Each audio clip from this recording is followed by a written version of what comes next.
Tragédia humanitária. Bombardeio em hospital de Gaza faz centenas de mortos e milhares de feridos. Região onde estão os brasileiros esperando o resgate também foi bombardeada. Comida e acabaram de jogar um bombeiro bem aqui do lado. Tá cheio de fumaça. Primeiro a ser indiciado, Jair Messias Bolsonaro. CPI do golpe pede indiciamento de Bolsonaro e mais 60 pessoas. A data se transforma no dia da resistência democrática. Papuda, lhe espera. O ICL Notícias, segunda edição, está no ar.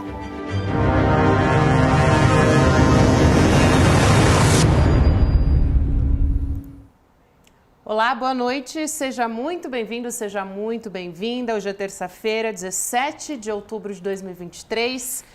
Eu começo o programa já alertando a respeito de uma tragédia humanitária num hospital que foi atingido por um bombardeio na faixa de Gaza. Informação de uma tragédia humanitária grave, portanto. Esse bombardeio deixou centenas de pessoas mortas, a gente ainda não tem um consenso a respeito da quantidade de vítimas, né? A gente fala de algo em torno de 500 mortes, de acordo com o Ministério da Saúde de Gaza. As autoridades locais estão atribuindo esse ataque a Israel e o país diz que o responsável foi o grupo Jihad Islâmica. Até a última atualização que a gente tem dos portais locais, Al Jazeera e toda a imprensa local que está cobrindo esse assunto, a gente ainda não tem um consenso sobre o número de mortos. E a gente também tem informação de que a ONU confirmou que Israel mandou esvaziar esse hospital que foi bombardeado em Gaza uma hora antes disso acontecer. Muito boa noite para você, Chico Sá, Chico Pinheiro. Mais um dia tenso em Gaza, em Israel. Boa noite, né? É triste, né? A gente anda meio chacoalhado com tanta notícia ruim, né? Mas vamos cumprir a nossa missão, informando, tentando ser o mais crítico possível e pensar sobre o que está acontecendo. E vamos cumprir em loco, é isso, Chico Pinheiro? Pois é, a gente tem que entender, né, que isso aqui não é uma guerra de tomar partido, né, porque é isso que o Chico está falando. Tem versões e aqui, talvez, pelo que a gente viveu na eleição, já tem um grupo que fala assim, eu sou desse lado, eu sou daquele lado. Aí você escuta as coisas mais estúpidas. Eu não diria que são fruto da burrice, são fruto da ignorância que vem de ignorar, de não saber, da falta de conhecimento. Eduardo Moreira disse poucos dias atrás aqui no ICL primeira edição, que aqui no Brasil é o seguinte, a pessoa primeiro escolhe para que lado vai torcer, depois vai buscar as justificativas para estar torcendo, aí vale qualquer asneira que é dita na cabeça das pessoas. Bom, a bomba de hoje é essa que estourou sobre um hospital na cidade de Gaza, que fica na zona norte da faixa de Gaza, né? Onde o número de mortos varia. Os israelenses dizem que foram 200 mortos. Fala que pode... Pode chegar a 500, né? Os palestinos, que pode ser, a autoridade palestina, que pode ser 500, o Ministério da Saúde da Palestina fala de 500. Não sabemos, mas são centenas de mortos. E centenas de feridos, que estavam internados nesse hospital, alguns. Outros eram civis que estavam se refugiando no hospital, porque Israel tinha conhecimento que ali era um hospital e que ali não deveria ser bombardeado. Mas foi, né? Aí, primeiro os jornais israelenses admitiram que era Israel. Depois voltaram atrás, o governo de Israel dizendo que foi o próprio Hamas ou a Jihad Islâmica que explodiu isso. Mas o The Guardian disse, o jornal britânico, disse há pouco que não deve ser de palestinos, nem do Hamas, nem um movimento da Jihad, porque o foguete que explodiu lá e matou centenas de pessoas, né, não é um foguete ao qual essas forças palestinas tenham acesso, né? Então, para entender isso, eu vou tentar fazer uma comparação que pode ser meio estranha, até simplória. Mas imagine que numa grande favela brasileira, vamos botar assim, Complexo da Maré, o Complexo do Alemão, né? um grupo de traficantes sai e mata pessoas que estão numa festa, uma festa rave ou coisa que o valha, num bairro chique, classe média, média alta do Rio de Janeiro. Pode ser Leblon, Ipanema, Barra da Tijuca, e matam cruelmente várias pessoas num ato terrorista. E a resposta a isso do governo seria assim: vamos erradicar, vamos tirar esse pessoal daí, esse grupo de traficantes. Sim. Então mandam para lá o exército, a força aérea, vamos bombardear. Peraí, mas lá vivem milhares de trabalhadores, de pais de família, de mães, de crianças. Não, mas para tirar esse povo de lá tem que bombardear. Vamos espremê-los todos num canto da favela. E o resultado é isso que a gente está vendo. Se você conseguir comparar a faixa de Gaza, que é mais ou menos como a Barra da Tijuca, mais Jacarepaguá, mais a zona sul do Rio de Janeiro, ou Palheireiros com a zona sul de São Paulo, né? É lá que estão espremidos milhares e milhares, milhões, que é mais de 1 milhão de pessoas pobres, palestinos. São 2.200.000 palestinos que vivem na faixa de Gaza. E eu não custo repetir, pessoal ligado ao Hamas são 40 mil, entre 2 milhões e 200. Então você vai impor um sacrifício a mais de 2 milhões e 100 pessoas por causa desse grupo? Mas é o que a gente está assistindo, né? Então, agora a gente começa a ver a guerra recrudescendo lá e por aqui a guerra de, digamos, narrativas, principalmente nas redes sociais. A extrema-direita brasileira, os bolsonaristas, ou os bolsonaropatas, como eu gosto de dizer, porque isso é uma doença, né? Acreditam em coisas que só eles acreditam. Mas eles hoje, uma pesquisa da Quest, que a gente vai falar dela aqui, fala de 78% dos que estão nas redes apoiam Israel e essa é a resposta de Israel. Olha que interessante, 78% dos brasileiros que estão nas redes sociais, de extrema direita, a maioria, apoia Netanyahu. Agora, uma pesquisa do Jerusalém Post, um jornal importante de Jerusalém, diz que 86% dos israelenses condenam Netanyahu. Então você vê como é que está a situação. Aqui impera a ignorância. Ignorância da extrema-direita do Brasil, que acreditou e acreditava e acredita, né, que o seu minto, que eu não falo mito, o seu minto Jair Bolsonaro é pró-Israel. Lembra durante a campanha que aparecia bandeirinha do Brasil com bandeirinha de Israel? Sim. Lembra? Desde da campanha inteira, nos acampamentos do Exército, em tudo que é lugar. Mas não só não sabem história, né, como não sabem o que disse, o que veio dizendo Jair Bolsonaro. Jair Bolsonaro que condenou, que negou que tenha havido holocausto. Ele chegou a dizer isso, não houve holocausto. Foi a morte tremenda de 6 milhões de judeus no regime de Hitler. Bolsonaro diz que não houve holocausto. É pró-Israel? Mas como é pró-Israel? Se ele recebeu no Brasil e tirou foto com Beatrix von Storch, que é uma das líderes do partido Alternativa para a Alemanha, nós temos, olha a imagem do encontro. Tá aí. Ela é neta. Não dá para desmentir isso, é fato. Isso tá não foto. é fake, não, isso é fato. Ela é líder de um partido que é neonazista, que é de extrema direita. Ela é neta de um ministro do Hitler. Olha quem está sorrindo ao lado dela. Vocês ignoram isso? Olha quem é essa mulher. E vamos além.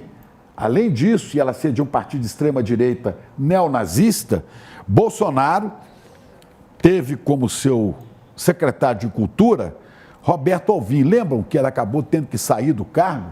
Porque Roberto Alvim, fazendo o pronunciamento, se achando muito chique, montou um cenário em que ele imitava, né, o gabinete de Joseph Goebbels, ministro da propaganda do Hitler. Ele imita aqui. E ele usa nesse pronunciamento, literalmente, frases de pronunciamentos de Goebbels. Não é? E isso foi aceito. Bolsonaro tem como um dos seus maiores aliados políticos, e idolatrado por ele, Viktor Orbán, que é o líder da Hungria, presidente da Hungria, não é? E o Viktor Orbán é antissemita, é contra os judeus, é contra Israel, e Bolsonaro se associa a Viktor Orbán. E os bolsonaristas acham, não é, que Bolsonaro defende Israel, então também vou defender Israel. E não entendem a complexidade de tudo isso. Para mim isso é ignorância, para não dizer que é burrice, ou é má fé, é querer associar. Aí vem dizer que não, é o Lula, porque eles estão querendo levar a eleição para adiante, eles não têm mais nada a fazer. Hoje saiu, nós vamos falar disso aqui, o relatório da senadora Elisiane Gama, o relatório da CPMI dos atos do dia 8 de janeiro, dos atos pelo golpe aqui no Brasil, onde são indiciados dezenas de bolsonaristas, a começar por ele, e generais e tudo mais que quiseram dar um golpe no Brasil. Vamos falar disso, né? Então, o Lula na presidência vem tentando, fazendo o que pode, e já fez, já tirou quase 1.000 brasileiros de lá, e agora se empenha em retirar 28 brasileiros que estão na fronteira da faixa de Gaza com o Egito. Exatamente. E tem sido uma missão de muito sucesso, né? A missão do Lula é fantástica nesse sentido. Então, claro que o que interessa para o bolsonarismo é espalhar o máximo possível esse tipo de história, associar o Lula ou qualquer político do PT ao Hamas, ao terrorismo. É tudo que eles vão fazer, Chico. E você tem bolsonaristas imbecis, resgatados por Lula, que chegam aqui como aquela senhora e dizem assim, eu quero agradecer ao prefeito de Sorocaba. Olha, né, ainda foi lá abraçar o prefeito de Sorocaba, um negócio absurdo. O que o prefeito de Sorocaba... Ele me tirou daqui. Né? Um outro pastor disse, saímos pela força de Deus. Não, senhor, o senhor saiu de lá pela decisão do governo brasileiro, governo do presidente Lula. Agora, o senhor pode achar que foi Deus que pôs Lula lá, ou o senhor acha que foi o diabo? Não sei, não sei. Só sei o seguinte, que o Lula está nesse esforço, não é marketing político, é preocupação com os brasileiros, que ele demonstrou desde durante a campanha a preocupação minha com brasileiros. Sejam da tendência política. Sim, pensem como pensar, o importante é estar de volta para o Brasil. Importante é o debate democrático. Mas brasileiros entram no avião que o Lula mandou, como se o Lula não tivesse nada a ver com isso, com camisetas de seleção, cantando músicas da campanha, que eram usadas na campanha de Bolsonaro. Né? Então nós estamos vivendo essa guerra de narrativas falsas, mentirosas, porque as pessoas não se informam, porque as pessoas não sabem das coisas, e é importante que você, da comunidade de CL, comece a disseminar essas informações, para que as pessoas saibam de que lado estão. O presidente Lula quer tirar os brasileiros de lá. O Brasil está no Conselho de Segurança da ONU fazendo uma proposta de acordo de paz. Nós queremos paz para as famílias de Israel que sofrem no meio dessa tragédia e nós queremos, sobretudo, paz para os mais frágeis, os que estão na Cisjordânia, os que estão na faixa de Gaza, que são palestinos. Né? Ah, não, eu não posso apoiar porque são terroristas. Não, a maioria é cidadão comum, muçulmano. Há uma confusão enorme no momento, né, entre o que é ser palestino e o que é ser do Hamas. Em muitos momentos o bolsonarismo prega isso de maneira proposital, né? Eles trocam a palavra palestino por Hamas, por terrorista, e saem espalhando isso aí.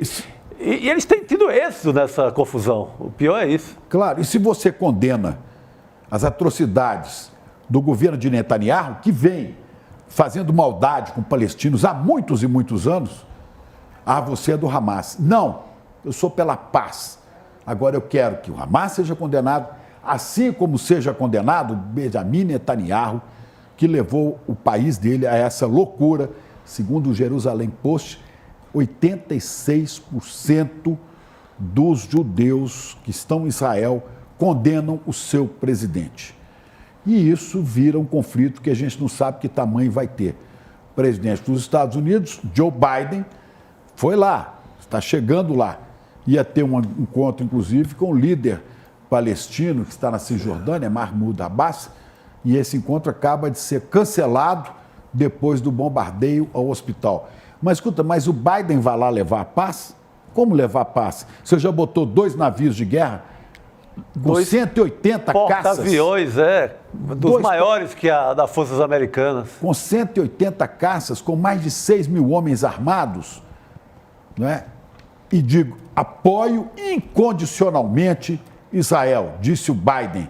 Esse homem quer paz. Como esse homem quer paz, se o país dele vive principalmente da indústria das armas, da guerra?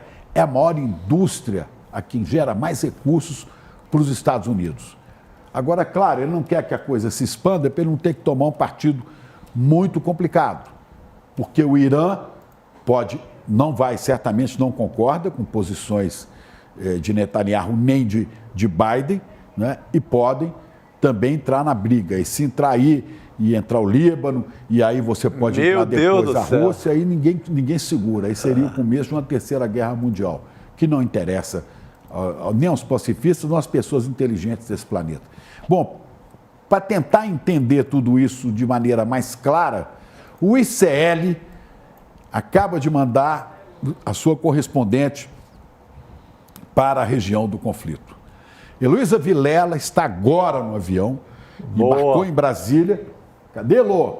Elô embarcou em Brasília, rumo à Cisjordânia.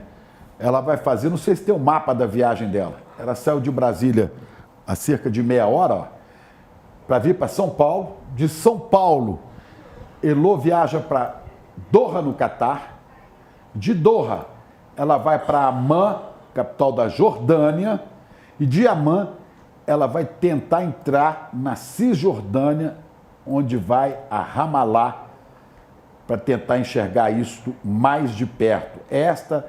Até aqui, até Amman, a viagem de Elô é uma viagem tranquila. Daqui para cá a gente não sabe como ela vai chegar. Mas ela está em contato, eu mandei até uma mensagem há pouco para o embaixador brasileiro na Palestina, que é o Alexandre Candeias, e para o embaixador brasileiro em Israel, que é o Frederico Meyer, para ela se encontrar aí. Eu falei com a Elô há pouco, está indo cheia de esperança, está carregando um pedaço do coração de cada um de nós. E Elô vai ver com a sua sensibilidade, com a sua enorme competência de jornalista, vai lá trazer para o ICL. Eu não sei de nenhum jornalista brasileiro que esteja na Cisjordânia. Talvez Elô seja a primeira. E ela gravou uma mensagem para nós. Vamos ver.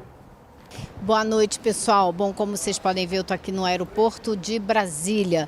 Esse é o primeiro passo de uma longa viagem, que deve durar aí umas 30 horas, mais ou menos. Eu vou sair daqui, vou passar por São Paulo. Em São Paulo eu troco de avião, vou para Doha e de Doha para Amman, na Jordânia. O objetivo em Amman é pegar um carro e chegar até Ramallah, que fica nos territórios palestinos, mas não é no sul, na faixa de Gaza, onde estão acontecendo os bombardeios. Eu vou para outra área dos territórios palestinos, que é a Cisjordânia. É de lá que o governo brasileiro vem coordenando toda essa operação para retirar de Gaza os brasileiros que ainda estão lá.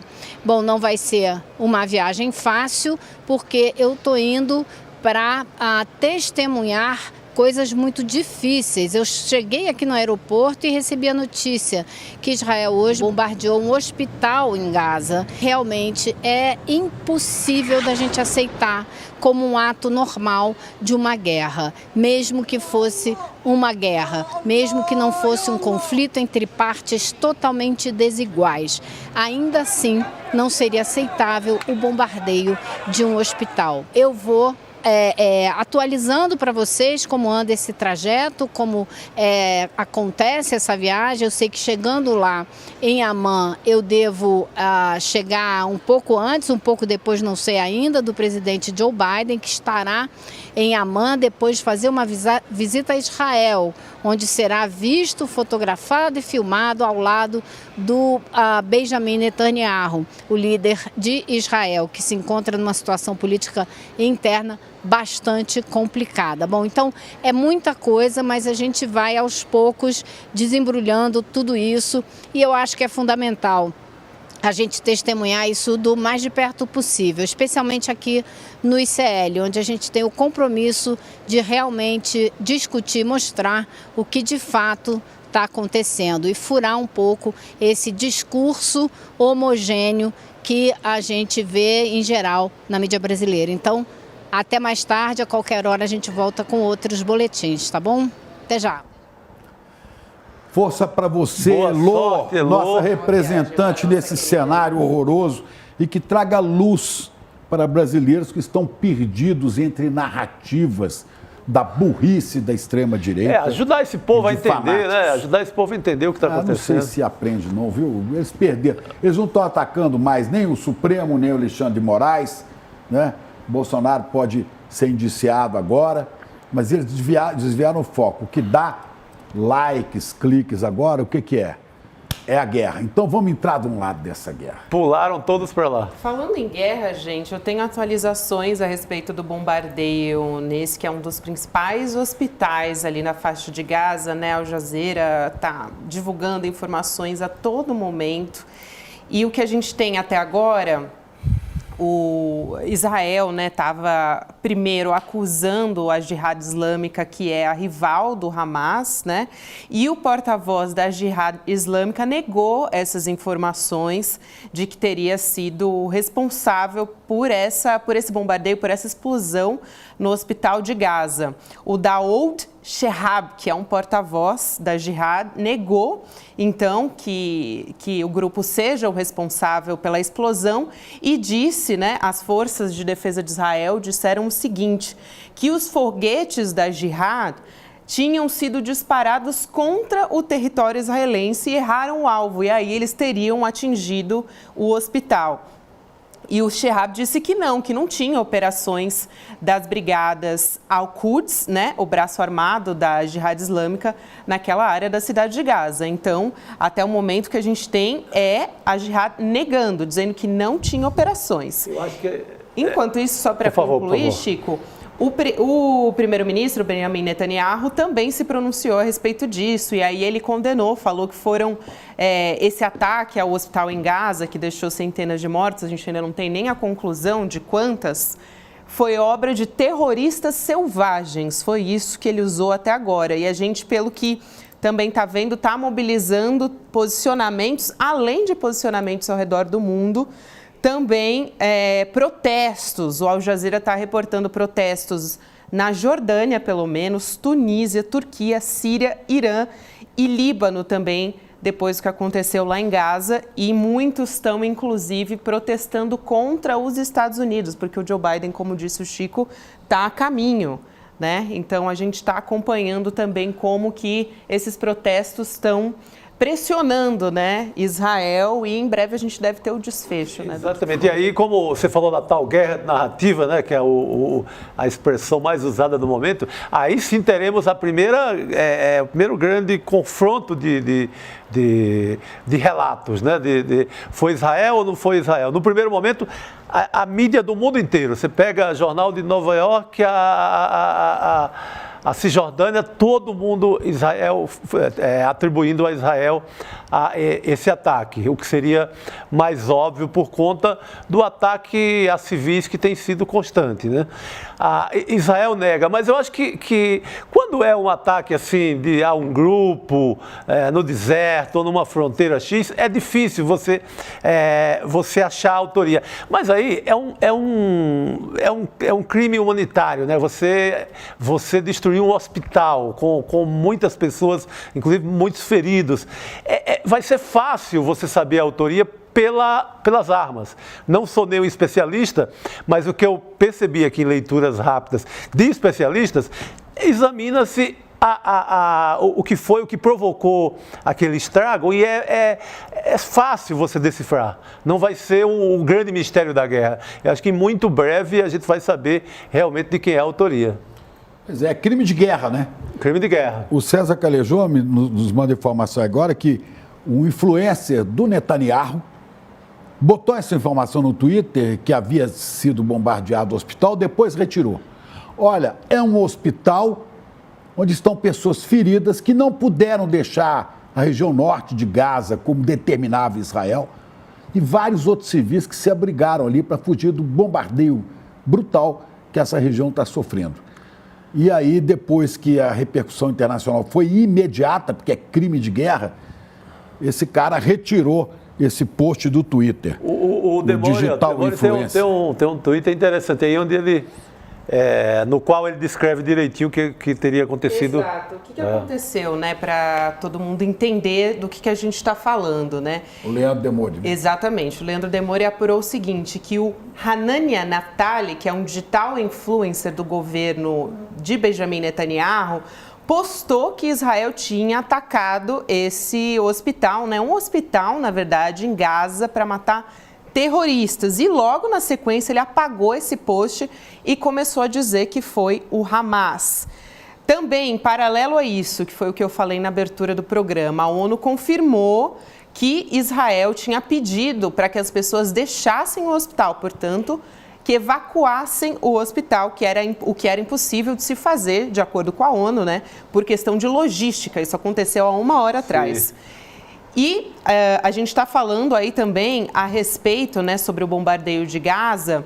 A conta oficial de Israel no Twitter apagou os vídeos. Eles tinham postado vídeos que seriam a principal prova de que o ataque teria sido supostamente pelo Hamas.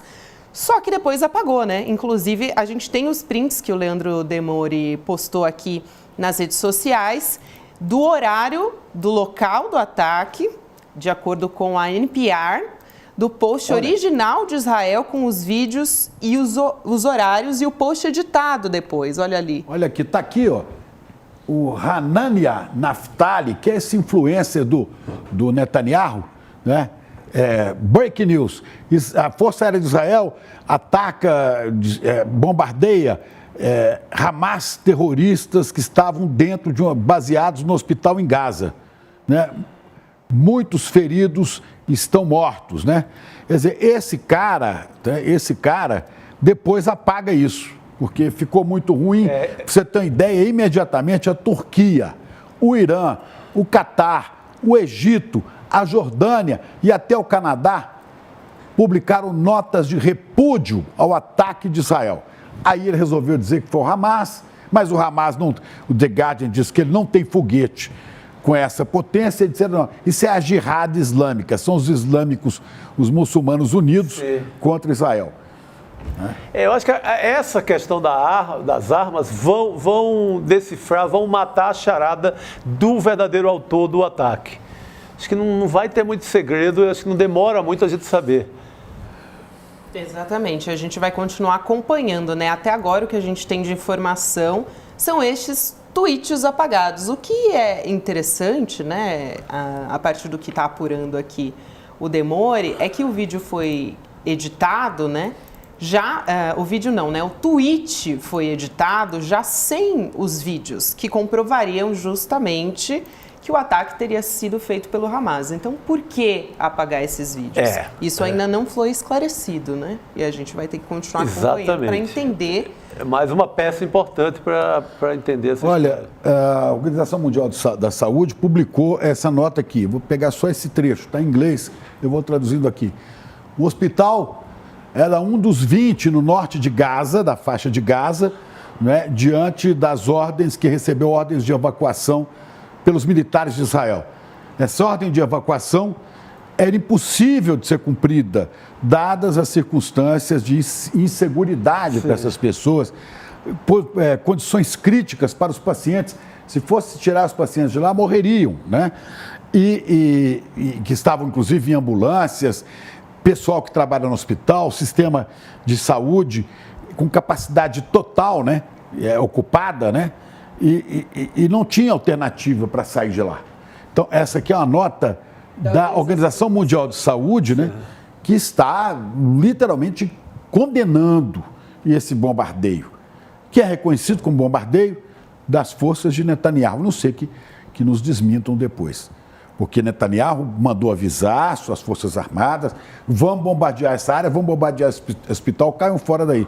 São 20 hospitais que estão lotados, em condições precárias, sem energia elétrica, né, com pouca energia, congeladores precários, sem água. Olha aí a imagem do hospital sendo bombardeado.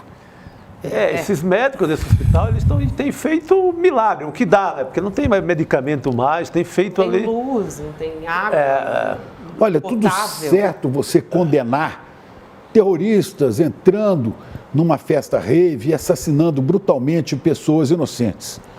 Agora, as pessoas da extrema-direita condenam isso e não enxergam o resultado que esse negócio está tendo. Não enxergam a brutalidade que desaba sobre as pessoas simples e pobres de Israel. E essas pessoas não descobriram ainda que dá para condenar as duas coisas. E tem que condenar as duas coisas. Pelo amor de Deus, é terrorismo, condenamos. É ataque a civis no hospital, condenamos. Ô Chico, eu vi um dia desses, acho que na Globo News, alguém comentou assim, quando foram assassinados aqueles 3 médicos brasileiros lá na Barra da Tijuca. Sim. Escuta, mas são gente como nós.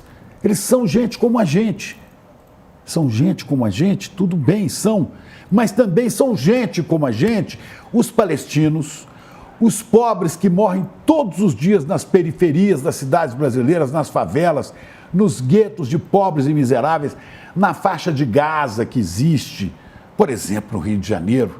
Tem até uma literalmente... Inclusive com esse nome, né? Com esse nome, porque ao lado da linha vermelha, você chega de avião no aeroporto do Galeão e para ir para o centro você passa por uma área que tem um muro que separa para que a gente não veja o que está acontecendo ali dentro, onde está o complexo de favelas na Maré.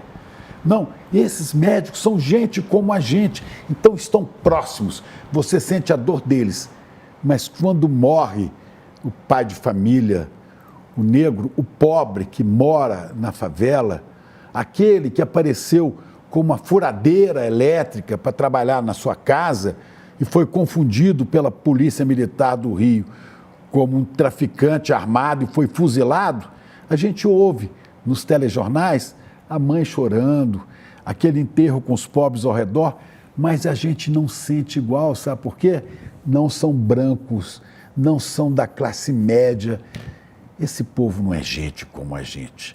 Os palestinos não são gente como a gente. E esse povo diz que idolatra Jesus, são cristãos. Ora, Jesus nasceu na Palestina, Jesus era palestino, Jesus nasceu em Belém, que está dentro da Cisjordânia. Não é? E isso os cristãos não entendem nem querem entender. Atualizações aqui do Al Jazeera, gente, a respeito de uma reunião, a Jordânia cancelou uma reunião com o presidente dos Estados Unidos, Joe Biden, e também líderes do Egito, que aconteceria em Amman. A Jordânia cancelou essa reunião que aconteceria na quarta-feira, portanto amanhã, né, com o presidente dos Estados Unidos, Joe Biden, e também com todas essas lideranças, né, árabes para discutir essa situação na faixa de Gaza. De acordo com as autoridades locais, o ministro dos Negócios Estrangeiros do país, da Jordânia, a gente esperava, né, o que se esperava da imprensa local era que Biden fosse se encontrar com os líderes depois de uma visita de solidariedade que ele faria a Israel, que é o aliado dos Estados Unidos, né? Os Estados Unidos e Joe Biden já deixaram muito claro que eles estão do lado de Israel, né? Incondicionalmente. Exatamente. Se os Estados Unidos quisessem a paz, a primeira coisa que faria é não ter mandado ou tirar de lá os 2 porta-aviões carregados de armas. Mas, Chico, você vê que o próprio Biden já deu uma amaciada no discurso. Claro, continua apoiando o governo de Israel, apoiando o seu amigo Bibi inteiramente, mas para o público interno, para o público americano, com medo da eleição, pensando na eleição, ele já dá uma amaciada, ele já condena ataque aos civis palestinos, ele já está em outra postura. Ele deu leve ainda uma amaciada no discurso, mas porque isso pode comprometer a eleição dele também. Contra quem? Contra Donald Trump. Exatamente. Mais provável candidato em oposição a Biden. A situação dele é ligadíssimo a também. Netanyahu, né? Sim. É da extrema-direita também. Os dois são ligados ao governo de Israel, não teria... Mas o Trump é mais do que o... Mais ainda, consegue ser mais ainda. A gente tem também um embaixador palestino falando ao vivo agora, quem está transmitindo é as Nações Unidas, né? A página do YouTube das Nações Unidas, portanto, A ONU fazendo essa transmissão agora. Daqui a pouco a gente vai trazer informações a respeito disso também. E enquanto isso, a gente continua acompanhando essa história. Só a título de curiosidade, né? Olha só, a gente está colocando, a nossa produção está colocando. Vamos assistir um trechinho e daqui a pouco a gente volta a trazer informações sobre a guerra. Are there questions? لجنة تحقيق دولية في هذا الحادث، وثانيا طرقتم باب مجلس الأمن عدة مرات في السابق وكانت مقفلة كما هو الحال حتى الآن. هل لديكم خيارات أخرى غير مجلس الأمن؟ نحن لن نعفي مجلس الأمن من مسؤوليته. مجلس الأمن يجب أن يتحمل مسؤوليته لأنه هو المعني بحفظ الأمن والسلم الدوليين. هذه حرب تهدد الأمن والسلم الدوليين في كل منطقة الشرق الأوسط وربما في العالم. لا يمكن أن يهرب مجلس الأمن تحت أي ذريعة كانت من مسؤولياته. وحسب علمي أن شقيقتنا سفيرة الإمارات مع سفير الاتحاد الروسي طلبوا جلسة مفتوحة لمجلس الأمن غدا لكي يتكلم. Na ONU, né? O Conselho de Segurança da ONU está se reunindo ao longo dos últimos dias para tentar chegar a um consenso ou, ao menos, caminhar para um diálogo a respeito dessa crise humanitária, para chegar a um corredor humanitário para a entrada de medicamentos, comida ou até também de pessoas, né? São duas negociações diferentes. Interessante que esse embaixador está pedindo que os responsáveis pelo cruel ataque ao hospital sejam punidos e está responsabilizando Israel.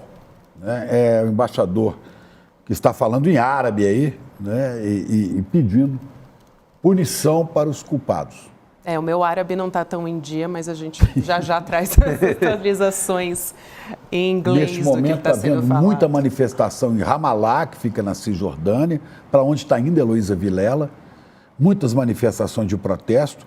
E no mundo inteiro essa informação sacode o planeta. E Israel, o esforço que deve estar sendo feito agora é uma tentativa, não sei se em vão ou não, de provar que não foi responsável pelo ataque. Eu acho que o grande esforço, né, de Israel, do governo de Israel no momento, só pode ser esse, não tem outro, porque ou prova vai ficar muito difícil a situação diante de um crime contra a humanidade, né, um crime contra o hospital. Exatamente. A gente vai chamar também outro entrevistado que estava nos esperando aqui para entrar, conversar junto com a gente, para a gente analisar essa situação, né, que é o José Antônio Lima, que é jornalista, professor de Relações Internacionais. Ele trabalha no projeto Comprova, que verifica fake news. José, boa noite para você. Seja muito bem-vindo aqui ao ICL Notícias, segunda edição. Boa noite, pessoal. Um prazer estar aqui conversando com vocês. Olha só, pode ir lá, Chico. Não, é o Zé, aqui é Chico, ali é Chico, para ficar mais fácil, é Zé, Chico, a gente vai falando. Gabi. Gabi. O meu é o único que é diferenciado. Aqui são dois Chicos e uma Gabi, Zé. Você que trabalha com essas, como é que chama? Verificações, né? De conteúdo falso. A gente está vivendo aqui uma guerra, outra guerra, transferir a guerra aqui para dentro do Brasil, numa guerra de narrativas. Né? Narrativas que atendem. O Eduardo Moreira dizia assim, primeiro aqui a pessoa escolhe o time para qual vai torcer. E depois, sem informação, sai buscando nas redes, que eu não chamo de redes sociais, são redes digitais, porque de social não tem nada, né? Saem buscando justificativas para a posição que assumiu. Como é que você está vendo as redes digitais no Brasil? É isso, Chico. Só além de trabalhar no projeto Comprova, o meu doutorado é sobre relações internacionais com foco no Oriente Médio. Então, nesse caso, dá para usar os dois chapéus para falar aqui com vocês a respeito disso. Mas a questão primordial aí que você traz, eu acho que é importante que a gente tenha esse entendimento. Um pouco antes de entrar aqui no ar, um colega meu no Comprova, o Hélio, ele mandou um print screen da tela do Twitter que tinha como ali dois dos principais termos que estavam sendo buscados, ou escritos, na verdade, eram foi o Hamas e foi Israel. Isso vai justamente de encontro, ou na verdade vai ao encontro do que você estava dizendo, de que a gente já tem um lado e depois vai capturar partes da realidade para formar esse quebra-cabeça que nos é favorável, né? Acho que esse é um dos comportamentos, apesar de ser, vamos dizer assim, normal na humanidade, né? A busca pelo viés de confirmação, ele quando transportado para as redes sociais, para o ambiente digital, né? Também os aplicativos de mensagem, é extremamente nocivo, né? A realidade é que, no caso específico deste ataque ao hospital, no momento atual, a gente não tem elementos que permitam dizer quem foi o responsável, né? Então, só que é isso que você disse, as pessoas já estão torcendo, já tem um lado para torcer e, portanto, vão dobrar a realidade para onde elas desejarem. Deixa eu trazer só uma informação aqui, porque eu estou acompanhando, né, minuto a minuto o que está acontecendo. Esse cancelamento da reunião, né, a reunião que aconteceria entre a Jordânia e os Estados Unidos, que já está sendo, inclusive, visto por muitos líderes internacionais como um grande constrangimento, também foi cancelado o Egito, né? O Egito também faria esse encontro junto com a Jordânia e o presidente dos Estados Unidos, Joe Biden, e a gente teve, então, o cancelamento a respeito disso. Bom, Chico Sassi, quer fazer a pergunta? Pode ficar à vontade. Dando continuidade ao que você está falando, Gabi, paralisa no momento tudo e fica o grande drama fica em torno da autoria, né? Zé Antônio, o autor dessa catástrofe, né? que é um ataque ao hospital. Acho que congela as reuniões da diplomacia. Você vê todos os países da região estão na mesma direção, congela qualquer possibilidade de diálogo no momento, e eu acho que teremos aí uma grande guerra também de narrativa no mundo inteiro de quem é o autor desse ataque, né, Zé Antônio? Mas, na tua opinião, é difícil determinar essa autoria ou a própria natureza do estrago, as armas utilizadas ajudarão a decifrar rapidamente quem é o autor desse massacre?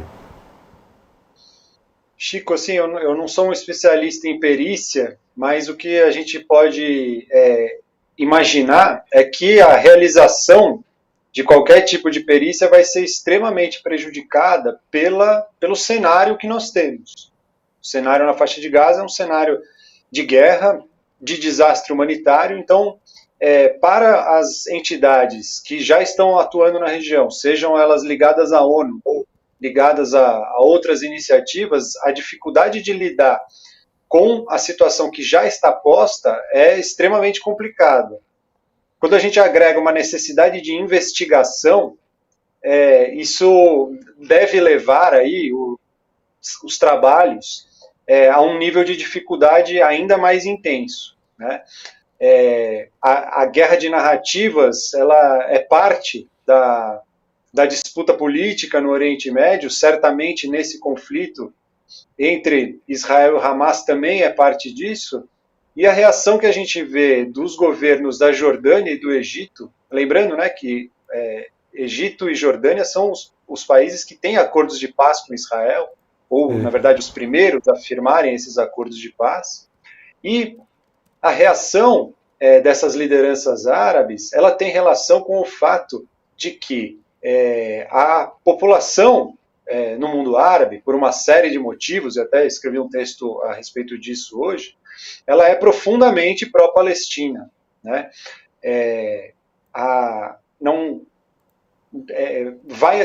Apesar de a gente ainda ter neste momento dúvidas a respeito do que aconteceu, e a situação não é nada confortável para o governo de Israel, né? Eu até postei no Twitter agora citando um jornalista americano. Para além disso que o Leandro Demore trouxe, né, que vocês mostraram aí, eu estava acompanhando antes, mas uma conta oficial do governo de Israel e o embaixador de Israel na ONU chegaram a postar no Twitter, citando fontes de inteligência, um vídeo antigo, como se fosse uma prova de que a Jihad Islâmica, um dos grupos que atua na faixa de Gaza, teria sido responsável pelo ataque. E desde então tiveram que editar os tweets e remover esse vídeo. Ou seja, algo que é um forte indicativo, não, é uma evidência de que o governo de Israel mentiu, pelo menos neste aspecto, entende? Ainda que estejamos em suspenso respeito à realidade do ataque, né? A responsabilidade do ataque. Uma arma grosseira, né? Um Twitter mentiroso com imagem antiga, isso é muito pesado, né? É muito grosseiro, digamos assim, né?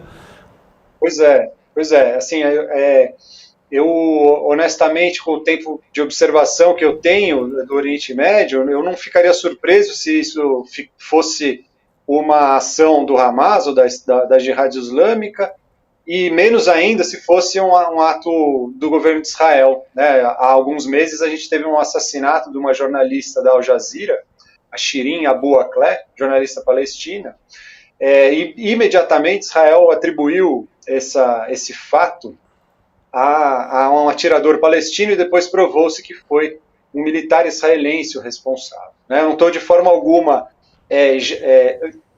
colocando o carro na frente dos bois, eu insisto, no momento atual a gente não tem nada que possa comprovar a autoria, mas esses tweets, né, tanto esse que o Leandro Demore trouxe, quanto esse que o jornalista americano trouxe, essa edição que foi feita porque vídeos antigos foram usados pelo governo de Israel, elas são indicativos terríveis, né, a meu ver. E é daí que emana essa indignação das lideranças árabes, que é uma consequência da indignação das populações árabes, né? E não só árabes. A gente viu, está vendo, pelo menos eu estava vendo até antes de entrar aqui no ar, protestos na Turquia, que não é um país árabe, mas um país muçulmano, onde também a solidariedade à causa palestina é bastante intensa. Então, o cenário da guerra da desinformação é apenas um dos que compõem um quadro extremamente complexo, que aparentemente vai nos levar,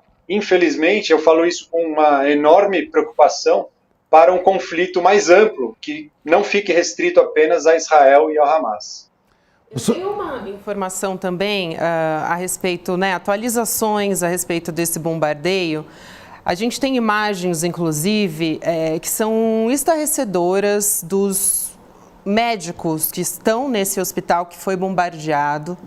Eles estão dando uma coletiva de imprensa e no entorno deles tem várias vítimas que estão cobertas ou não, em alguns casos. Tem um bebê, tem a imagem de um bebê que é uma vítima desse bombardeio. É estarrecedor olhar essas imagens e ver que essa videoconferência de imprensa desses médicos de Gaza entre um massacre está sendo feita nesse momento. A gente teve a confirmação, enquanto isso está acontecendo, a gente não vai divulgar essas imagens, obviamente, porque são estarrecedoras, mas a gente tem informação também, enquanto a gente tem essa liderança palestina na ONU, dizendo que a versão, né, de que a culpa é de Israel, eles se posicionaram a respeito disso. Esse enviado palestino que está na ONU está condenando esse massacre israelense no hospital de Gaza, pediu por um cessar-fogo. Esse embaixador disse, né, que esse ataque no hospital Al-Ali, em Gaza, matou mais de 500 pessoas, né? E nessa conferência de imprensa, o Riyad Mansour, né, um porta-voz, apelou por esse cessar-fogo imediato para evitar a violência. E eles disseram o seguinte, nessas lideranças: nós responsabilizamos Israel por este crime e Israel, né, deve enfrentar justiça e responsabilização. Nós, como grupo árabe, exigimos um cessar-fogo imediato. Professor, aproveitando só a sua experiência como professor de Relações Internacionais, eu pergunto o que pode ser feito. A gente já teve, por exemplo, uma ministra da Espanha pedindo que o Benjamin Netanyahu seja levado ao Tribunal Penal Internacional por crime de guerra. Sim. Isso não demora demais? O que os órgãos internacionais, que tipo de pressão pode ser feita agora para que esse massacre acabe, ou que a gente consiga pelo menos uma pressão e que a gente diminua o terror do que está sendo visto? Sim, Gabi, a ONU, vamos dizer assim, na verdade o Conselho de Segurança da ONU, ele é o que os países permitem que ele seja, né? Então o Conselho de Segurança, o órgão máximo, aquele que tem responsabilidade e capacidade de agir sobre uma situação como essa que a gente está vendo, ele é dependente do que os países acham, né? E a gente tem uma divisão tradicional neste órgão, com a Rússia e a China de um lado e os países ocidentais de outro, França, Reino Unido e Estados Unidos, né? Os integrantes do Conselho de Segurança que têm um assento permanente nesse foro. E o que a gente está vendo é eu tenho insistido isso nos lugares que eu tenho aparecido para falar sobre a questão, uma ausência completa de lideranças com visão estratégica e moralidade no mundo em que a gente vive. Tá? Então, o governo chinês, por exemplo, acredito que está aguardando o cenário se desdobrar e vendo com até alguma certa alegria o fato de que os Estados Unidos estão enrascados no Oriente Médio, né? A Rússia também tem o seu próprio interesse, por exemplo, em ver uma elevação do preço do petróleo, em ver os esforços de guerra ocidentais divididos entre Israel e Ucrânia, né? E também, acho eu, não há que se esperar qualquer tipo de moralidade do governo da Rússia, governo que, na minha opinião, também é criminoso, tá? Os países ocidentais, eles ao menos têm um discurso de direitos humanos, mas que agora está ficando claro para quem ainda não estava, que é um discurso altamente hipócrita, né? Isso tem se manifestado de uma forma intensa, não apenas entre esses governos, mas outros, como por exemplo o da Alemanha, o governo mais importante da Europa, que estão dando carta branca para o governo israelense, apesar de o governo israelense, e aqui eu preciso salientar, o ato terrorista do Hamas é execrável por todos os ângulos que se olhe. Isso provocou um trauma gigantesco na sociedade israelense, o que vai exigir algum tipo de resposta, já está exigindo. Mas o que a gente está vendo é a liderança israelense, tanto civil quanto militar, engajada em uma retórica de contornos genocidas, o que nos indica que é possível que tenhamos, ao longo dos dias, e talvez esse caso do hospital se agregue a isso, talvez não, mas atos de limpeza étnica. E mesmo assim, as lideranças ocidentais insistem em dar carta branca para Israel. Professor. Isso é extremamente preocupante, porque a gente caminha, insisto, para um conflito de grandes proporções na região como um todo. Professor, como a gente vê, são as forças da OTAN, que são lideradas pelos Estados Unidos. Esses governos da OTAN apoiam, em maior ou menor grau, o governo de Netanyahu, nesse momento, né? Eu acho que é isso. Eu queria que o senhor comentasse isso, mas uma outra coisa. Como o senhor trabalha com Comprova, deve estar vendo aí nas redes digitais, na internet, incomprovadas várias denúncias que a extrema-direita coloca, né, inclusive acusando o presidente Lula de ser defensor do Hamas e Bolsonaro, seu grande defensor de Israel. A gente vê todas as asneiras, versões da guerra completamente estúpidas. Eu te perguntaria o seguinte, até que ponto a imprensa e a grande mídia brasileira, sejam jornais ou televisão, contribuem para a disseminação destas versões, para desvirtuar isso? Ou está faltando, na grande mídia, está faltando alguém que faça o trabalho do Comprova e que fale, não, isso que estão dizendo aí é mentira. O senhor vê alguma... Está em São Paulo, está acompanhando toda a imprensa brasileira. Então, Chico, o Comprova, ele é uma iniciativa da Associação Brasileira de Jornalismo Investigativo que abarca uma série de veículos, muitos da grande imprensa, outros de menor expressão, mas todos veículos estabelecidos nos seus respectivos cenários. Tá? No escopo do Comprova, não do escopo do Comprova não faz parte, ou não fazem parte, os conteúdos que versam única e especificamente sobre a guerra. Então, a questão do hospital, por exemplo, não faz parte do escopo do Comprova. Questão de crianças, de decapitações, isso também não faz parte do Comprova. O que faz parte são conteúdos como esse, por exemplo, que você mencionou, que envolvem as políticas públicas do Brasil, e aí a política externa está dentro dela, ou a própria política brasileira. E aí a gente vem para um cenário, bom, eu não preciso falar isso para vocês, né? O cenário político brasileiro é extremamente polarizado. E a questão Israel e Palestina é um dos temas que ajuda nessa polarização, né? O que contribui, o que faz parte dessa polarização. Então, você me pergunta sobre o cenário de desinformação, né? A desinformação, ela não é um defeito do nosso sistema político, né? Ela é uma característica que faz parte e é praticamente indissociável, pelo menos no cenário que a gente tem. Ela abarca todo o espectro político, mas a experiência do Comprova nos indica que ela é mais forte nas redes da direita, principalmente de extrema-direita, né? Então, o que a gente vê nesses cenários acontece o seguinte: na verdade, o cenário de desinformação ele acompanha o noticiário tradicional, certo? Então, por exemplo, quando saiu o Prêmio Nobel da Paz para os pesquisadores que tinham desenvolvido a tecnologia que permitiu criar as vacinas de mRNA, voltaram conteúdos que circularam muito na pandemia, falando que a vacina tinha uma série de problemas, causava doenças, etc.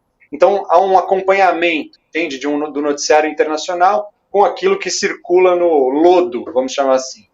E agora, com a guerra, é a mesma coisa. Então, os conteúdos que estão circulando, por exemplo, um que a gente já verificou, é esse, de que o Brasil, no governo Lula, no governo lá atrás, nos governos anteriores, tinha doado 25 milhões de reais ou de dólares para o Hamas. E não é verdade isso. A doação foi feita, mas para a Autoridade Palestina, que é uma outra entidade separada do Hamas, controlada por um partido rival, inclusive. Tá? Assim como vários países, né? Assim como vários países contribuíram com os palestinos. Não é o Brasil. Exato. O que a gente vê nesses conteúdos é sempre isso. Na verdade, há um descaso total com o que realmente está acontecendo entre Israel e Palestina e uma busca para obter dividendos políticos, né? A gente vê isso por parte de usuários de internet e de políticos, inclusive, que utilizam esse tipo de desinformação para atacar os seus adversários, né? O que é mais um sinal do gravíssimo quadro de desinformação que a gente tem aqui no Brasil. O senhor vê a burrice aqui, chegou a tal ponto que a Assembleia Legislativa de Rondônia, né, aprovou uma proposta de um deputado de lá, certamente extrema-direita, concedendo a Netanyahu, que eles nem sabem quem é, o título cidadão de honra, cidadão honorário de Rondônia. Agora estava uma discussão agora à tarde para ver se tirava isso. O deputado está recuando, tentando... Aí tem uma brasileira que quer agradecer o prefeito de Sorocaba. Quer dizer, a imbecilidade, a falta de informação e a má-fé, né, dominam nessa hora as versões. Imagina Netanyahu, cidadão honorário de Rondônia, pobre do povo de Rondônia. Enfim, uma medida que, assim, pelo menos do meu ponto de vista, não faz o menor sentido. E eu acho, Chico, você falou, né, a respeito do papel da imprensa. Eu acho que, enfim, eu faço parte da imprensa, né, através do Comprova, mas isso não me impede de ter críticas à imprensa. Eu acho que o que seria extremamente importante é se os debates caminhassem justamente numa direção que tentasse levar o público, ou pelo menos aquele público que é permeável a isso, a entender essa questão como um drama humanitário, tentando deixar de lado esse clima de torcida organizada, entende? Eu acho que nesse aspecto seria importante. Eu vejo, às vezes, muitos debates que caminham para uma discussão a respeito do que é mais moral, entende? Se o ataque do Hamas ou o ataque de Israel. Isso é um debate que, a meu ver, não faz o menor sentido e acaba simplesmente fomentando o conflito, ou fomentando esse ambiente inflamado que, no ponto de vista do Brasil, não faz parte. Seria importante que o Brasil tivesse um debate público que conseguisse refletir com um pouco mais de calma e tranquilidade a respeito da situação, já que nós estamos afastados do conflito.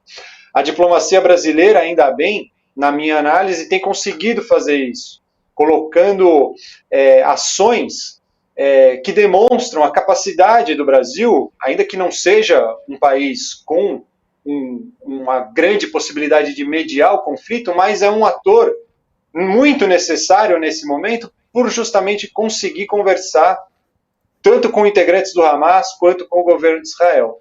Seria importante se o Brasil tivesse essa possibilidade de que o debate público também fosse assim. Mas, enfim, temos um cenário, de novo, de desinformação, de polarização, que caminham juntos, que torna isso um pouco difícil. Mas é papel da imprensa tentar fomentar isso, acredito eu.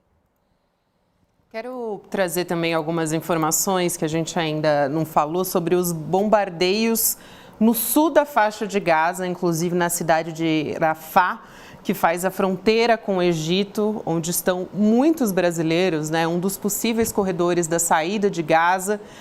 No início, não no início, mas ali em meados da guerra, a gente teve no final da semana passada, quando Israel pediu que as pessoas deixassem o norte da faixa de Gaza e fossem para o sul, e deram 24 horas para que as pessoas fizessem isso. Então, muitas pessoas foram bombardeadas nesse meio do caminho. Uma parte não conseguiu deixar sua residência por diversos motivos, para que os palestinos justamente ficassem nessa região, na região do sul, que é a mais próxima da fronteira com o Egito. A gente teve, por exemplo, a brasileira Shahed Albana, que está em Rafah e tem feito diversos vídeos, gravado para as redes sociais, relatando como é que está a situação desses 28 brasileiros em Gaza. Eu vou pedir um minutinho para o professor para a gente poder trazer esse vídeo dessa jovem. Vamos ver.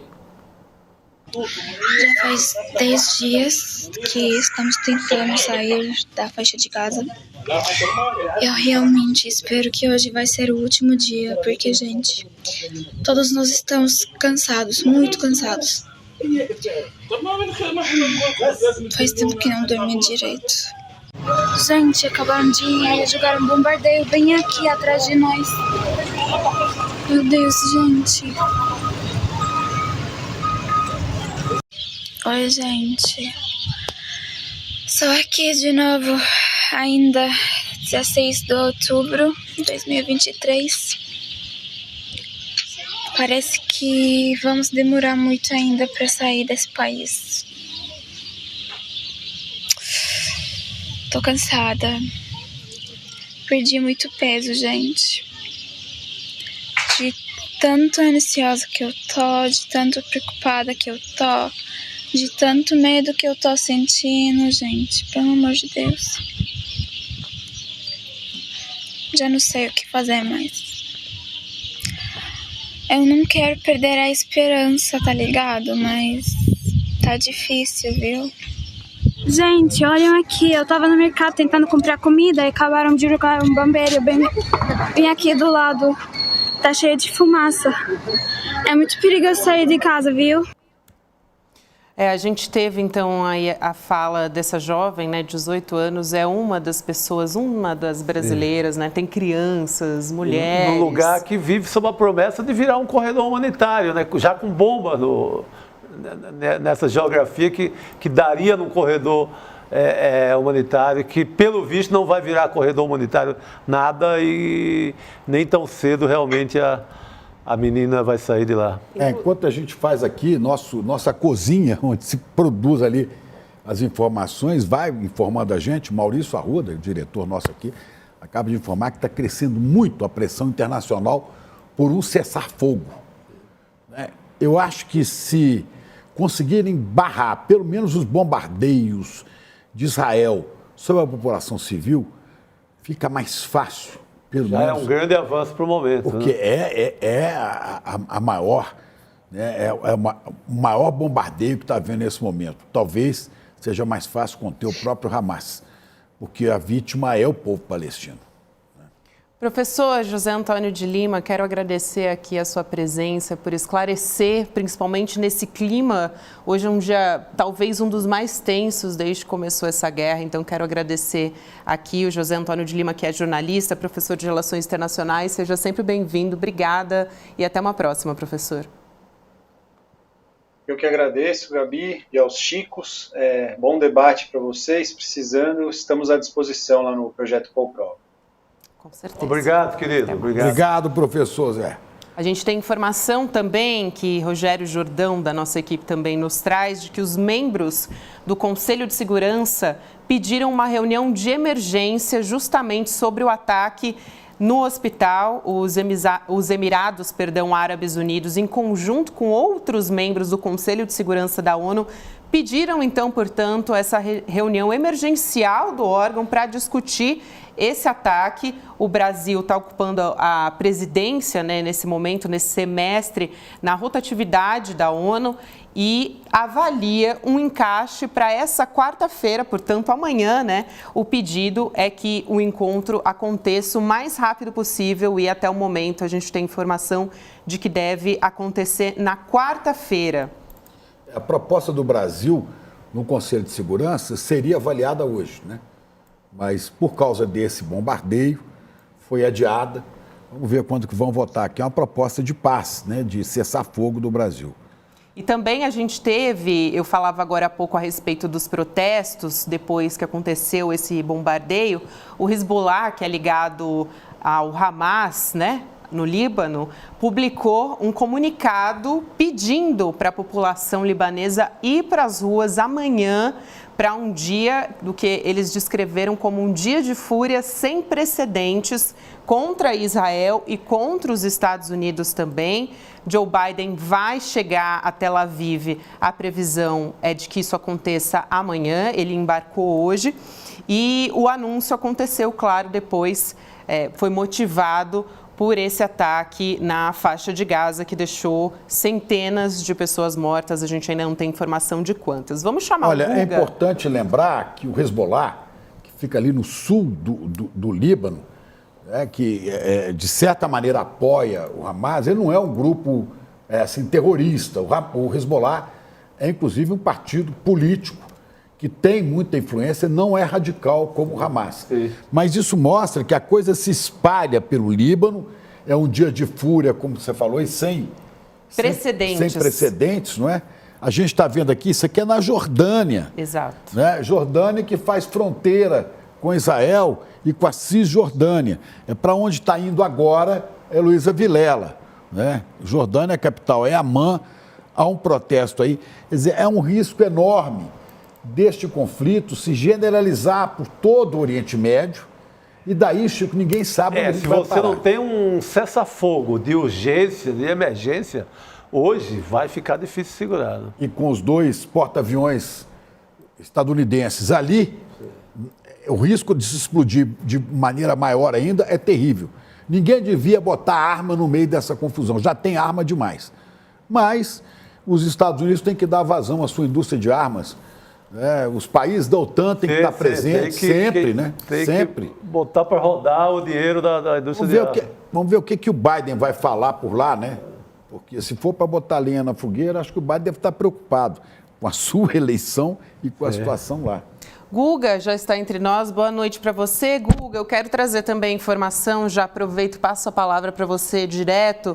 Israel também, de acordo com o The Guardian, realizou um segundo ataque aéreo contra equipes de resgate que estavam procurando mulheres e crianças nos escombros do hospital que foi destruído na faixa de Gaza. A cada minuto a gente recebe uma informação ainda mais aterrorizante do que a anterior. As imagens, né, que têm chegado, meu Deus do céu, não dá realmente para mostrar, porque são...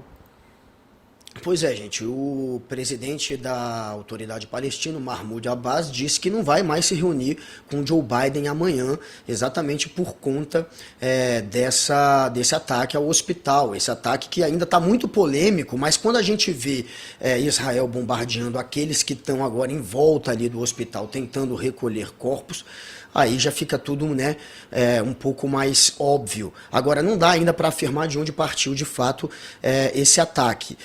A gente trouxe há pouco, né, esse post do Demore, né, explicando que Israel inclusive retirou do ar aquelas imagens que eles estavam usando para confirmar, segundo eles, que teria sido a Jihad Islâmica Palestina os autores desse ataque, né?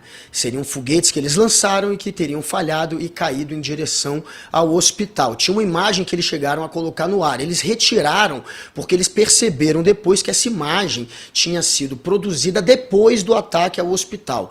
40 minutos ou 30 minutos depois do ataque ao hospital é que foi produzida aquela imagem de fato de foguetes sendo lançados em direção a Israel e um deles retornando para Gaza. Mas, portanto, aquela imagem não seria a do momento do bombardeio ao hospital. Então Israel foi obrigado a retirar do ar. Israel segue negando que tenha sido o autor do bombardeio, porém tem também, a Al Jazeera já estava dando essa notícia e a ONU confirmou a informação de que Israel pediu a evacuação de 6 hospitais, um deles o Hospital Batista, que foi atingido no dia de hoje. Então, são sinais que indicam que Israel sabia que aquele local era um local que poderia ser atingido pelos seus ataques.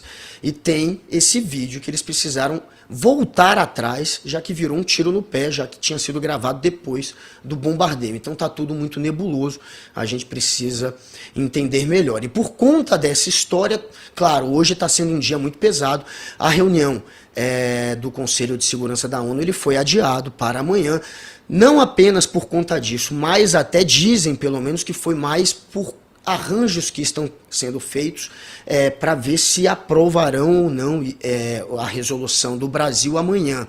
Essa resolução do Brasil, pelo que está sendo apurado, não vai incluir essa história do bombardeio, não vai culpar nenhum lado e nem outro pelo bombardeio ao hospital. É isso que está se aguardando amanhã, que eles não entrem nesta questão na resolução que vai ser apresentada pelo Brasil, mas países árabes pediram para discutir essa questão do hospital e isso será tema da discussão do Conselho de Segurança. A resolução do Brasil pede o que eles mais o que o governo do Brasil mais deseja é conseguir ao menos o corredor humanitário, antes que Israel comece com a invasão terrestre. Então, o Lula, inclusive, pediu para os representantes do Brasil na ONU para que não deixem que Israel enrole essa história, enfim, até o momento da invasão terrestre. O Lula e o governo do Brasil acreditam que essa é a estratégia de Israel. Eles querem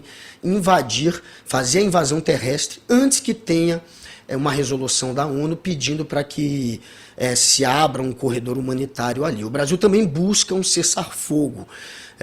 E, enfim, a gente só tem mais 15 dias, o governo brasileiro só tem mais 15 dias nessa presidência rotativa da ONU, e não tem por que não tentar. Foi descartada já a resolução da Rússia, mas agora falta essa do Brasil. E esse atraso é exatamente para ver se conseguem, enfim, convencer Rússia, por exemplo, e outros países que têm sinalizado que poderão votar contra. Guga, e você falou, né, a respeito de Israel, né, negar que tenha sido o autor desse bombardeio. O embaixador palestino estava falando na ONU agora há pouco, está falando, na verdade, né, a gente colocou as imagens agora há pouco, o Riyad Mansour, ele acusou Israel mais uma vez de ser o autor desse ataque no hospital Al-Ali em Gaza, né? Ele disse que o primeiro-ministro Benjamin Netanyahu é um mentiroso por culpar a Jihad Islâmica por esse ataque. Ele disse o seguinte, eu vou abrir aspas aqui: agora eles mudam a história para tentar culpar os palestinos. É uma mentira, ele é um mentiroso. O seu porta-voz, né, o seu influencer digital, tuitou que Israel fez o ataque pensando que havia em torno deste hospital uma base do Hamas. Então ele deletou esse tweet. Foi o que a gente trouxe de informação aqui, que o Leandro Demore estava apurando agora há pouco. Ele justamente falou a respeito disso e também destacou que um porta-voz dos militares israelenses sugeriu antes que os hospitais poderiam, ser possíveis alvos e deveriam ser esvaziados. Então, eles são responsáveis por esse crime e não podem inventar histórias para lidar com essa situação. Foram as palavras aí do embaixador palestino na ONU. Pois é, e o presidente de Israel segue negando, o Isaac Herzog, aí ele fez um comentário no sentido oposto, dizendo que um míssil da Jihad Islâmica matou muitos palestinos num hospital de Gaza, um lugar onde vidas deveriam ser salvas. E aí ele continua, é uma vergonha, aí foi para cima dos jornalistas, é uma vergonha para os meios de comunicação que engulam as mentiras do Hamas e da Jihad Islâmica, difundindo um libelo de sangue do século XXI em todo o mundo. Agora, é isso, é briga de versão. A gente sabe que Israel com uma série de bombardeios que é completamente desproporcional. Foram mais de 6 mil bombas até o sábado que foram lançadas. Isso é, completamente... Não faz sentido nenhum você jogar tanta bomba no local ínfimo como a faixa de Gaza.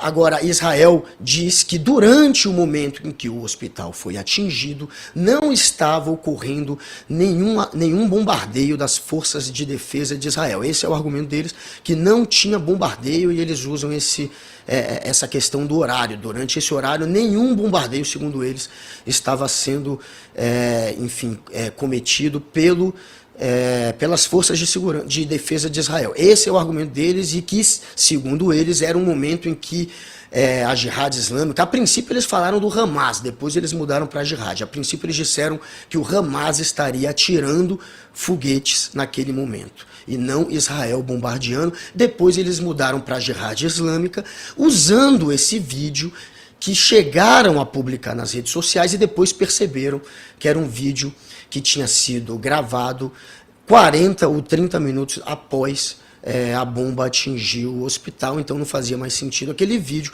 Eu não sei qual que vai ser a versão que eles vão apresentar agora para confirmar a acusação contra a Jihad Islâmica. Era esse vídeo que não está mais no ar, porém eles seguem acusando sim a Jihad Islâmica. Essa é a versão deles e virou essa briga de versões.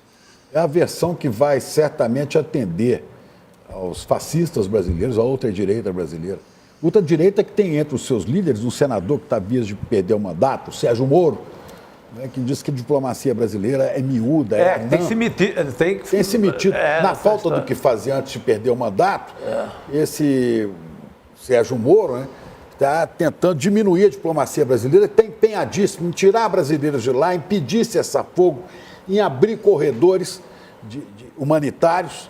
Aí vem um senador com uma fala imbecil dessa, fazendo um discurso vira-lata, fazendo um discurso de vira-lata. Uma hora ele era Bolsonaro, depois ele é contra Bolsonaro, agora ele tenta pegar carona numa cauda de cometa infeliz. Ô, Moro, saia antes que você seja caçado. Diga. E pequeno detalhe, eles pediram, como já disse a Al Jazeera, isso está sendo já exposto pelos jornalistas há várias horas, Al Jazeera tinha dito que eles tinham pedido a evacuação de 6 hospitais, gente. Depois a ONU confirmou, e um dos hospitais foi esse atingido. Como é que você vai evacuar um hospital? Enfim, é completamente desumano você imaginar que é possível um hospital onde, inclusive tem imagens do hospital 20 horas antes de ser atingido. Basicamente, estão ali crianças e mulheres. Então, muitos em situação que é completamente delicado para você conseguir transferir para um outro hospital. Como é que você vai em 24 horas tirar essa gente toda de lá? E esse pedido de evacuação é mais um indício de que Israel estava apontando as bombas para lá. É um indício, claro. Não sei se foi ainda Israel, mas é um indício. Guga, antes de você nos deixar aqui, eu queria que você comentasse rapidamente, você está de olho nisso aí, no relatório da CPMI do golpe, que a senadora Elisiane Gama apresentou e pediu que sejam indiciados pela tentativa de golpe no Brasil Jair Bolsonaro, mais 60 pessoas, 30 militares, 8 generais, um almirante. Só Sérgio Moro está fora disso, como eu estava falando de Moro. Como é que vai ser? Aprovam esse relatório que pede indiciamento de Bolsonaro e mais 60 cúmplices? Amanhã esse relatório vai ser aprovado na CPMI. A gente sabe que a CPMI, ela hoje tem uma maioria de parlamentares governistas. Também outros 2 relatórios alternativos serão apresentados, um deles pedindo o indiciamento do Flávio Dino. Esses 2 certamente serão rejeitados. E, é claro, esse pedido de indiciamento ele é enviado ao Ministério Público Federal, enfim, à Polícia Federal, às forças, às autoridades competentes que podem de fato investigar, para a partir daí sim acontecer alguma coisa de fato com Jair Bolsonaro e a sua trupe de golpistas. Agora, a Elisiane Gama, ela foi para cima, ela colocou ali, inclusive, militares de alta patente, como o antigo comandante das Forças Armadas do Exército, o Freire Gomes, ou da Marinha, o Almir Garnier. Então, ela não poupou, tem General Heleno, tem o Braga Neto, tem a Carla Zambelli, tem o Bolsonaro que pode ser condenado por 4 crimes, no caso. Então, ela foi para cima, ela pediu sim para indiciar essa turma toda, e agora cabe, claro, à Justiça seguir ou não a apuração da CPMI. A gente sabe que a PGR está prestes a ser trocada, não está mais nas mãos de Augusto Aras, portanto, é possível sim que Bolsonaro se dê muito mal. Só completando, entre esses que você citou aí, também está o Silvinei Vasquez, aquele cara da Polícia Rodoviária Federal que tentou impedir a eleição no Nordeste, em cujo celular foi encontrado post do Hitler e de armas. Do Hitler, né? Ele é cristão, ele é um cidadão de bem, ele é bolsonarista. Silvinei Vasquez, cadeia para você. Vamos lá? É isso.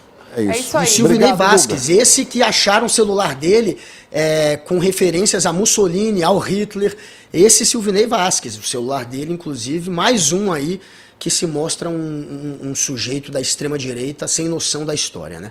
Mas é isso, galera. Ok. Obrigado, Valeu, Guga, obrigado.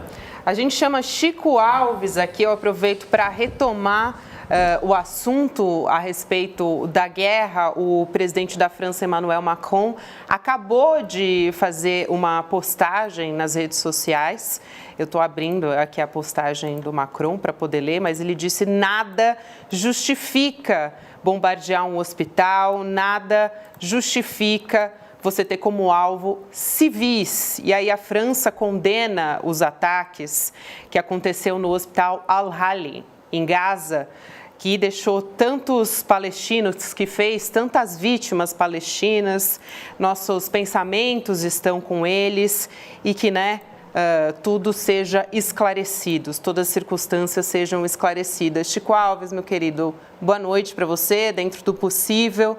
Como é que você tem acompanhado aí no ICL Notícias, o Chico Alves, que é o nosso editor-chefe, do nosso grande site. Editor do portal. Que estreou ontem, né? Parabéns, Chico. Parabéns pelo belo trabalho. Querido. Obrigado. Uma pena, Chico, Gabi e todo mundo que está vendo a gente, uma pena que a gente tem que dar nesses dias, nesse primeiro dia, tantas notícias ruins, tantas notícias tristes. Um dia que começou a gente dando no portal a notícia da esperança de brasileiros que estavam achando que talvez saíssem hoje lá de Gaza, e voltassem para o Brasil, e termina com uma esperança tão pequena de que eles consigam sair, seja amanhã ou que dia que for, diante desse bombardeio, Então, essa fala, por exemplo, do Macron é aquela obviedade: nada justifica atacar um hospital. É a nota de repúdio, Mas cadê a ação que faça impedir, seja lá que lado for, de fazer esse tipo de coisa, de atacar os civis? É preciso uma ação, e a ação é diplomática, A diplomacia precisa agir rapidamente. Então a gente está acompanhando isso, tem acompanhado isso no site, demos esse bombardeio ao hospital, claro. Tivemos aí entrevistas hoje no ICL1, do Breno Altman, do embaixador brasileiro em Israel, que a gente reproduz também, e vamos acompanhando a guerra junto com todos os brasileiros, assim, atônitos, com tanta imagem dantesca, É difícil. Eu que tenho tanto tempo de jornalismo, a turma aí também tem, Chico Pinheiro, Chico Sá, a Gabi é mais nova, mas a gente já viu tanta coisa, mas perto disso, eu acho que as atrocidades que a gente viu não se comparam. Não, nada igual, nada igual. Essas imagens que têm chegado do hospital, pelo amor de Deus. Mas Chico, você podia falar rapidamente, a gente está no fim, sobre o nosso portal que você dirige como editor-chefe, rapidamente dá uma dica para as pessoas, como é que elas acessam, o que está de informação aí?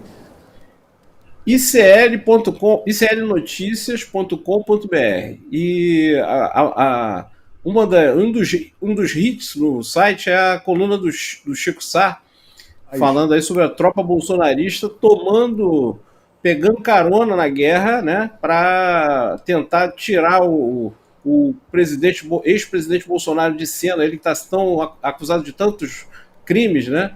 Então esse é um dos hits do site. Temos também a coluna da Vivian, que fala sobre comportamento, né, as dificuldades de ser mulher no mundo de hoje, também está bombando muito. Então, temos muitas notícias interessantes. Eu convido todo mundo a dar um passeio pelo site e aí vai descobrir ali um cantinho, uma informação que certamente vai ser útil, iclnoticias.com.br. É isso, meu querido. Muito obrigada. Parabéns mais uma vez, Chico Alves. Site que não tem anúncio, que você lê, não tem anúncio. Sabe aqueles anúncios de erva milagrosa, de cura falsa do câncer que pulam na sua página? Não tem nada isso aí, ó. Aí não tem nada. Faz um passeio. Como emagrecer, Viagra, essas bobagens, não tem nada aí. Aí é só notícia bem apuradas, certamente. Sem propaganda, é isso aí. Obrigado, meu xará. Valeu. Obrigado, Chico. Obrigado a todos. Boa noite dentro do possível. Obrigada, Chico. A única boa notícia, além da notícia do iclnoticias.com.br, é sobre a nossa celebração de aniversário, né? Que foi ontem, aniversário do ICL, 3 anos que a gente está democratizando a educação, transformando o jornalismo. Essa que é a revolução que a gente está fazendo, que está começando. A gente convida para fazer parte dela junto com a gente. Você pode se inscrever em icl.com.br. E hoje você garante um bônus bastante especial do aniversário de 3 anos do ICL e ganha o seguinte, se você fizer essa inscrição hoje: um kit exclusivo de 3 anos de ICL com fone de ouvido, mochila, sacola, caderno, lápis, o livro do Edu Moreira, Travessia, o livro do Domênico de Masi, Uma Simples Evolução, e também uma arte exclusiva e numerada de Ricardo Beliel. Além disso, nessa semana, uma parte do valor de todas as compras do ICL, isso é muito importante, vai para ajudar projetos de reconstrução nas comunidades, né, em comunidades no Rio Grande do Sul. Você pode fazer parte disso em icl.com.br, fazendo a sua inscrição. Até domingo, essa oportunidade para você, gente. Muito bom.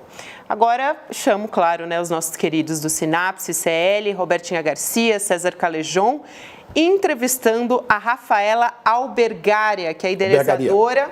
Albergaria, idealizadora e coordenadora do Observatório dos Trens. Então, uma conversa bastante interessante sobre mobilidade urbana. É isso, né? E a gente agradece a audiência de todos vocês, no Brasil afora, pelo exterior, né?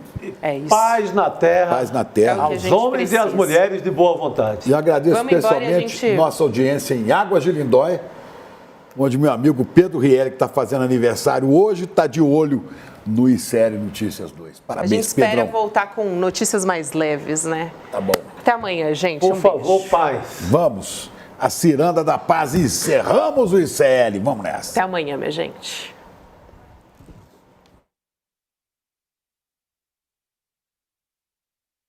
A liberdade de imprensa está para a democracia, assim como o ar está para a vida humana.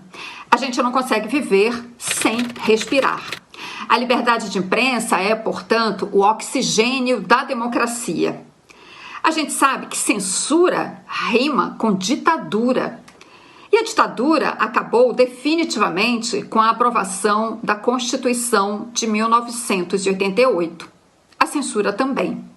Mas tem muita gente que não sabe disso, ou não gosta disso, ou não entende, ou faz que não entende, inclusive autoridades.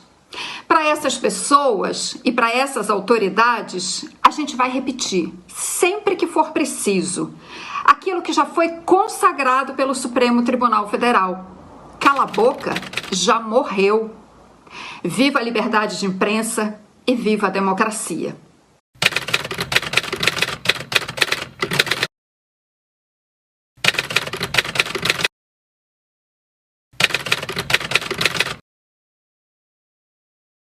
Pessoal, eu estou aqui para anunciar o meu curso As Classes Sociais no Brasil. Um tema extremamente importante para que a gente conheça como é que a gente tem uma sociedade que é rica, como nós todos sabemos, mas que 80% dela é condenado à pobreza. Como isso acontece? Como isso se legitima? O que é que isso cria entre nós? Como é que a nossa sociabilidade é construída e mantida a partir desse jogo que é perverso? Isso é o tema do meu curso e eu gostaria muitíssimo, ficaria muito contente que vocês pudessem vê-lo. Um grande abraço a todos. Olá, eu sou o professor Ladislau Dobor, sou professor de Economia da PUC, consultor de várias agências da ONU, e eu gravei um curso sobre desenvolvimento local e participação comunitária, sistemas participativos. Pense um pouco, a economia do Brasil, 5.570 municípios, isso não se resolve apenas de decisões em Brasília de maneira centralizada. Como organizar esse sistema participativo a partir do local, essa é a proposta. Os aguardo no curso aqui no ICL, se inscrevam, vale a pena.